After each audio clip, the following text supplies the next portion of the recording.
Our first speaker is Jeff Daskalakis, who is the chair of the Department of Psychiatry at UC San Diego. He comes from Toronto. I don't know if Mike Fielding remembers him or not, same hospital.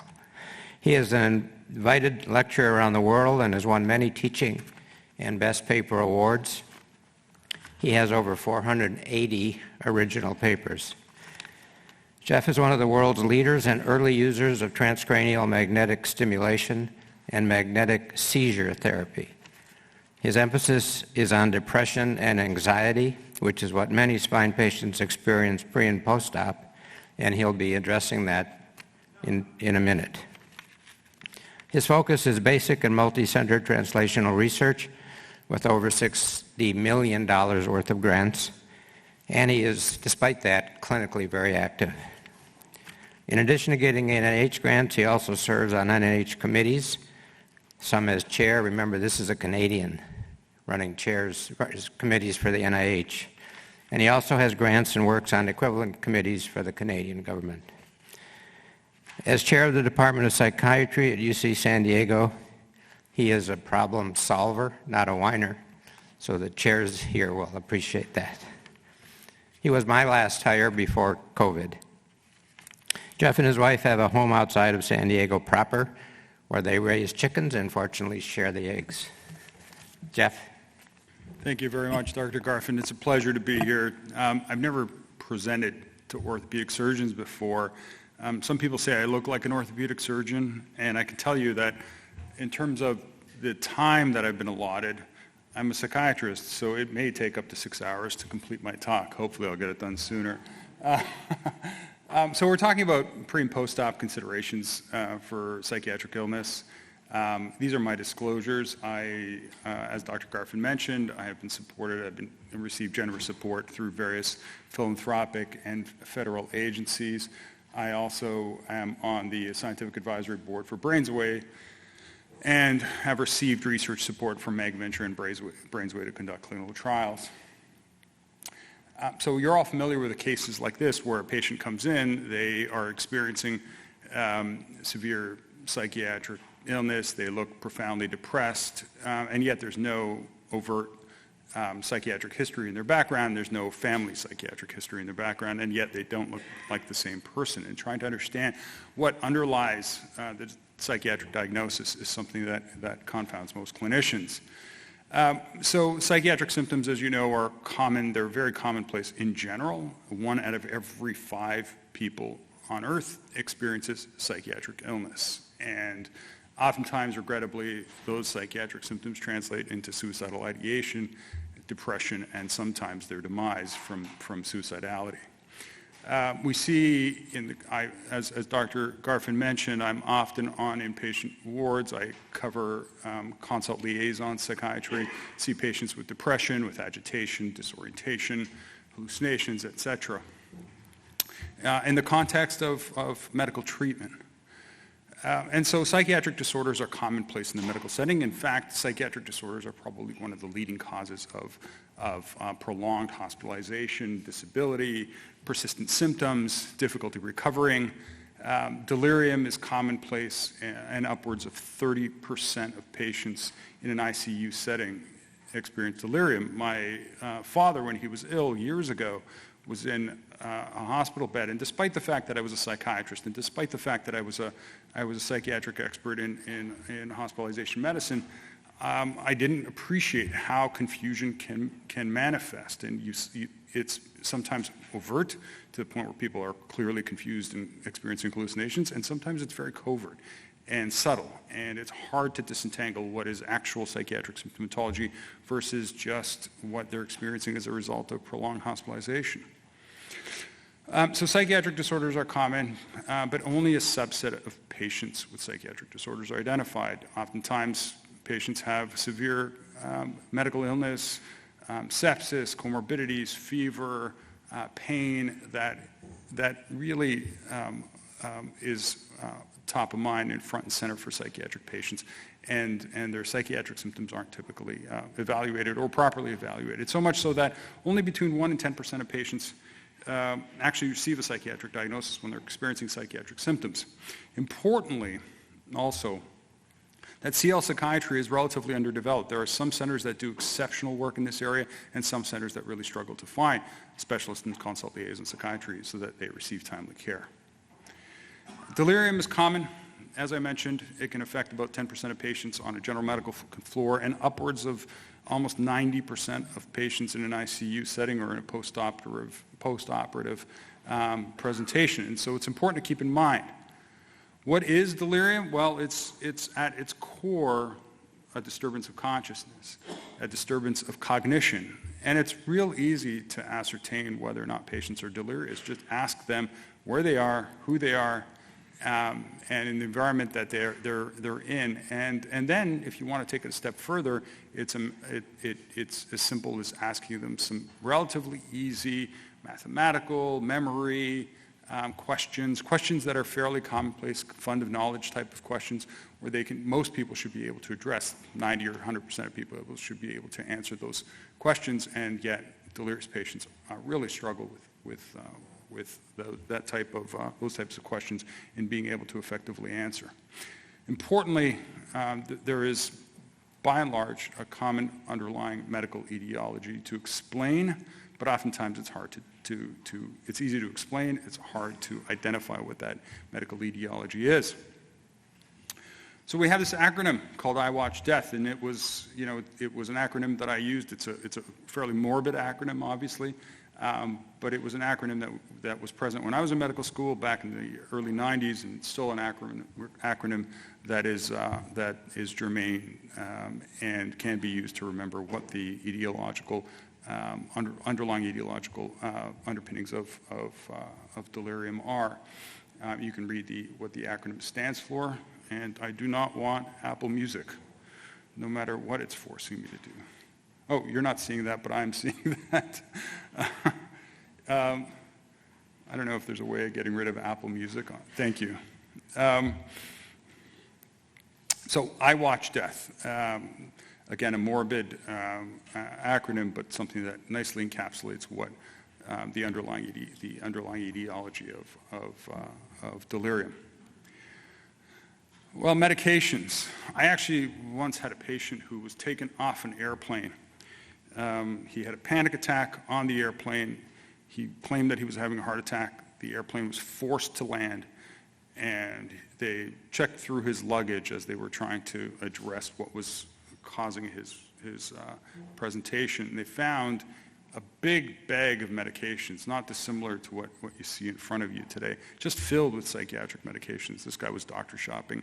He ended up taking way too many psychostimulants, not necessarily related specifically to this presentation, but just to say that medications cause an inordinate number of side effects and something to be mindful of. Medications can cause psychiatric presentations. The most common, of course, is corticosteroids. That can lead to euphoria, mania, psychosis, depression. ACE inhibitors are typically associated with depression. So it's hard to disentangle what is depression that has a primary etiology versus depression that is associated with medications. But psychiatric medications also have, when you have a psychiatric patient who comes into your medical floor, these psychiatric medications themselves have significant side effects. And the most common of those side effects, the ones that we're all familiar with, is weight gain associated with psychiatric medications, antidepressants, antipsychotics. And that weight gain is often associated with metabolic disturbance and really challenging to manage. But there are other psychiatric aspects to orthopedic patients, and probably the most notable of those are the somatization disorders, the disorders that aren't clearly explainable and yet persist, linger, and result in protracted hospitalization. So there's about an 8 to 10% incidence of no organic basis to a person's symptoms. It can be related to a conversion disorder, which is basically a psychiatric disorder that presents with neurologic presentation. It can be a somatization disorder in which there are clear physical manifestations, but no underlying etiology. A factitious disorder.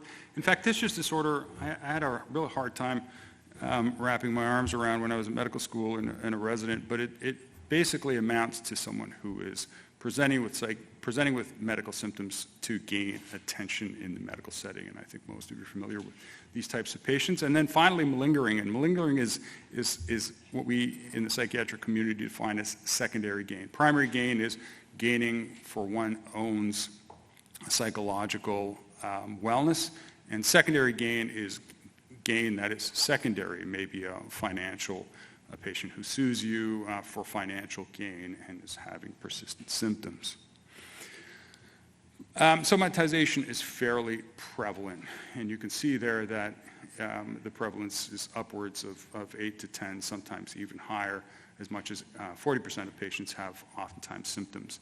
What's interesting here is that number, 40%, often hovers around the number of placebo response. And oftentimes we see, particularly with neurologic presentation, we see a placebo response, which is also quite high, suggesting that this unexplainable medical side effects, but doesn't have a clear, as I mentioned, underlying etiology.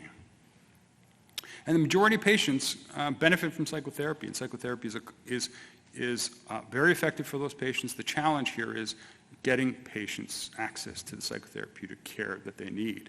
And I think as a country, this is now being carefully looked at, and alternatives to psychiatrists, medical social workers, case managers, these are all folks who are instrumental in helping patients recover quickly. There are a number of etiological factors. Perhaps the most commonplace for somatization is childhood experience and lack of paternal care. If you do a deep dive into social history, what you'll find is that a lot of these patients continue not only to struggle with somatization and difficulty recovering, but they often have really troubled childhoods, lack of social support, and sometimes the family reinforces their condition. How do we manage these folks? Well, we manage them with having a team around them, as I mentioned, with lots of supports, understanding what their individual social needs are, and providing that primary care need, that need to make sure that they have access to services, to wrap their services around supporting them in their transition to wellness. But it's complex, and oftentimes that type of approach doesn't necessarily help the patient. And so these patients do oftentimes linger in hospital, do have prolonged hospitalizations, and are very difficult to manage. And I'm sure most of you have seen these types of patients where you end up pulling your hair trying to understand why these people aren't having full functional recoveries, and it's oftentimes because their lives are complex and difficult to manage. In terms of psychiatric aspects of orthopedics specifically, the most common reason that orthopedic patients have prolonged and protracted recovery periods is because of psychiatric illness. And one of the most common side effects of orthopedic surgery are psychiatric sequelae, important to note. So not only do psychiatric patients cause prolonged time in hospital and recover slowly, but also that once a patient undergoes orthopedic surgery, psychiatric side effects are one of the most common side effects of orthopedic surgery, dementia and delirium being the most common, but oftentimes we see depression in this particular setting. And so this is just a slide reinforcing that finding that psychiatric illness is commonplace. It results in prolonged hospitalization. Low-income patients with psychiatric illness remain in hospital for twice as long, and prevalence of psychiatric illness in the post-operative orthopedic period is commonplace as well, and leads to prolonged hospitalization and poor recovery. Person in the top right corner, I've had the privilege over my career of working with some exceptional trainees. Helena Kim was one of those exceptional trainees. She was the type of trainee who you'd ask a question and you have a paper in your hands within 2 to 3 weeks. And this is an example of one of those papers. And what she shows here is that when you're treating depression, common antidepressant medications work effectively, but in patients with medical and psychiatric comorbidities. In other words, if a patient who has depression comes into your office and also has a comorbid anxiety disorder, it's hard to treat those patients with antidepressant medication. If a patient comes into your office with depression and who's had orthopedic surgery, those patients do less well with antidepressant medications. And so we have treatments, as Dr. Garfin mentioned. One of the newest forms of treatment for depression outside of medication and outside of one of our oldest and most effective treatments, electroconvulsive therapy, is repetitive transcranial magnetic stimulation. It involves a magnetic field applied to the dorsolateral prefrontal cortex. These days we're targeting, using an MRI methodology, specifically to the dorsolateral prefrontal cortex.